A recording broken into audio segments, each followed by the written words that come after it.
Oi, gente, continuo o meu percurso falando de amor, l'amour. E hoje eu vim falar para vocês de uma sondagem que foi feita aqui na França pelo instituto chamado IFOP. É um instituto de sondagem bem conhecido aqui na França. E eles mostram uma sondagem feita como 49% dos homens franceses já traíram ou traem suas mulheres. E 33% das mulheres já traíram ou trai seus maridos. A gente tá já chegando, gente. A gente tá já chegando, tá quase realizando o programa do governo Égalité Homme-Femme, igualdade homem-mulher.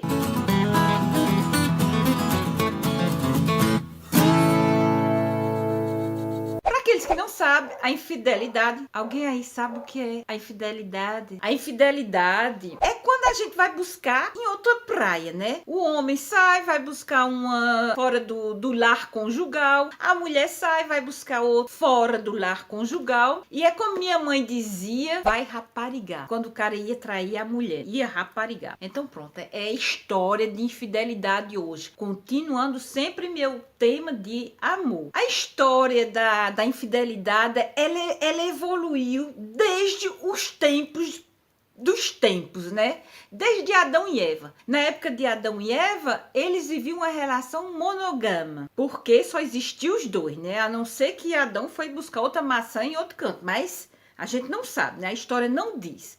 Mas desde esta época que a noção de infidelidade ela evoluiu. Depois veio já na época de Moisés, aquele que atravessou o Mar Vermelho. Nessa época de Moisés, os homens poderiam ter um horror de mulher. Ele poderia buscar as mulheres onde eles quisessem. Prostitutas, amantes, não tinha problema nenhum.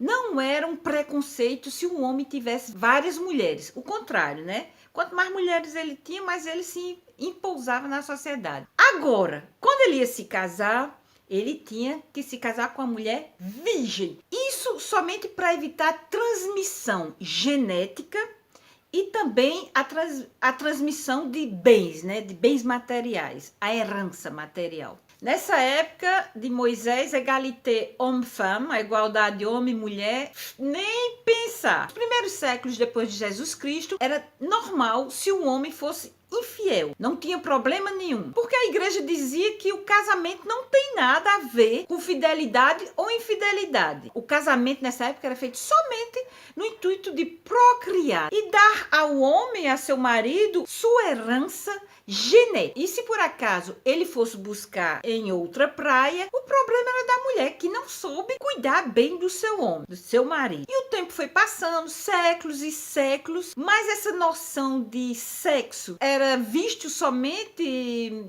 como uma maneira de procriação. Era um ato animal, como fazem os galos, os gatos, pronto. Era exatamente isso, somente nesse intuito. A noção de prazer não existia ainda nessa época, há séculos e séculos depois de Jesus Cristo. Aí depois vem a Idade Média, né? Na Idade Média começa a se instalar um pouco de romantismo. É lá que a gente encontra um pouco de respeito, o marido com a mulher com o marido, mas existia traição nessa época, viu? Depois eu vou contar a vocês. E ainda na Idade Média, um pouquinho mais tarde, mas sempre na Idade Média, a igreja faz um passo para trás e proíbe a infidelidade. Ela prega a fidelidade. O homem tem que ser fiel, a mulher tem que ser fiel. E se o cabra vai buscar em outra praia, ele vai ter uma punição. E ele tem uma semana de penitência, por exemplo, ou se automutilar, ou se não comer pão e água durante uma semana. E se passava assim. A igreja foi evoluindo. Isso se passava na classe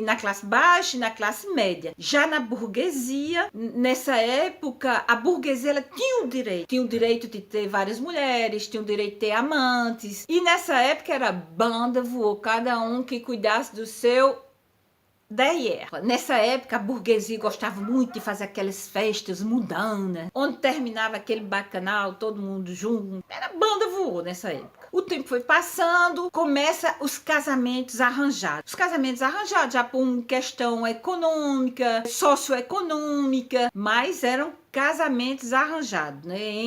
Às vezes ele nem se conhecia, às vezes a menina nascia e já estava casada com um cabra de 20 anos. Todas as razões eram válidas nessa época. A única que o pessoal não se perguntava era em relação ao sentimento, o amor. A noção sacrossanta do casamento era completamente fragilizada porque casamentos arranjados não poderia dar alguma coisa de bom, né? E aí, as infidelidades, todo mundo, nessa época já, tanto o homem como a mulher, cada um dava as costas um pro outro, ela saía por uma porta, ele saía pela outra e fechavam os olhos, ninguém via nada. Iam fazer a festa do lado de fora, cada um por si e Deus por todos, né não? Anos 1700 e danou-se, chega com a Revolução Francesa, teve uma passagem bem rapidinha, onde a mulher poderia colocar o homem em justiça por traição.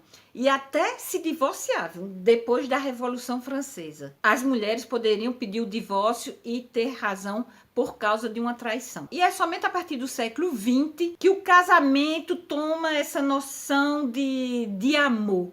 Que essa noção de amor, de sentimento, começa a se instaurar. Existe ainda casamentos arranjados, mas menos de casamentos arranjados, e a gente começa a falar de amor para poder se casar. A gente fala de amor e também fala de desejo. E vocês veem, se a gente começa a analisar, a infidelidade passou por várias etapas. Do natural, onde os homens poderiam buscar as mulheres, ter prostitutas, ter amantes. A igreja acha que é normal os homens terem várias mulheres. Passou dessa noção de normal, depois por uma noção de necessidade, onde as pessoas eram infiéis porque precisavam fugir desse casamento arranjado, desse casamento forçado. E depois que veio a noção do amor, do desejo, continuou também a infidelidade.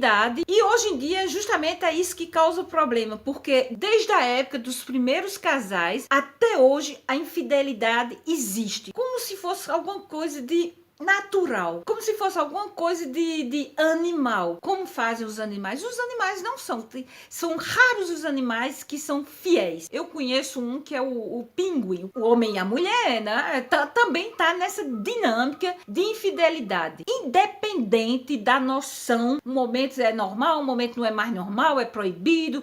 Se ele trai, a gente se divorcia, depois a gente ama, mas um momento ou outro começa a ver aquela história de talvez dos hormônios, né? Pronto, um momento a outro, e essa danada dessa infidelidade, ela tá ali seguindo a gente do começo da história do homem até hoje em dia. E como vocês estão vendo, as noções das coisas mudam. A noção de amor muda com o tempo. A noção de relação a dois muda também com o tempo. A única coisa que não muda é essa tal dessa infidelidade. E hoje as coisas se tornaram mais banais, né? Hoje a gente tá vendo na nossa sociedade aqui na França, eu acho que existe por todo canto, as mulheres, elas traem quase como os homens. 49 para os homens em matéria de traição e 33 para as mulheres em matéria de traição.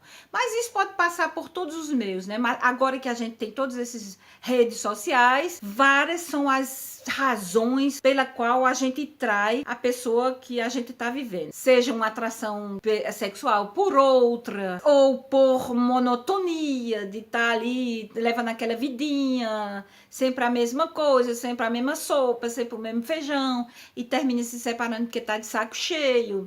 Vontade de mudar, tristeza, tédio, várias são as razões pela qual a gente pode trair uma pessoa. Mas pronto, o importante mesmo dessa história, para continuar na minha história de amor, é saber o que é que a gente tá fazendo, dar prioridades, para que a gente possa viver o máximo equilibrado, né? E se acontece, parar de se culpabilizar e ir pra frente, porque atrás vem gente. Vou ficando por aqui, até amanhã com outro assunto ligado ao amor, tá certo? Tchau! Ademã!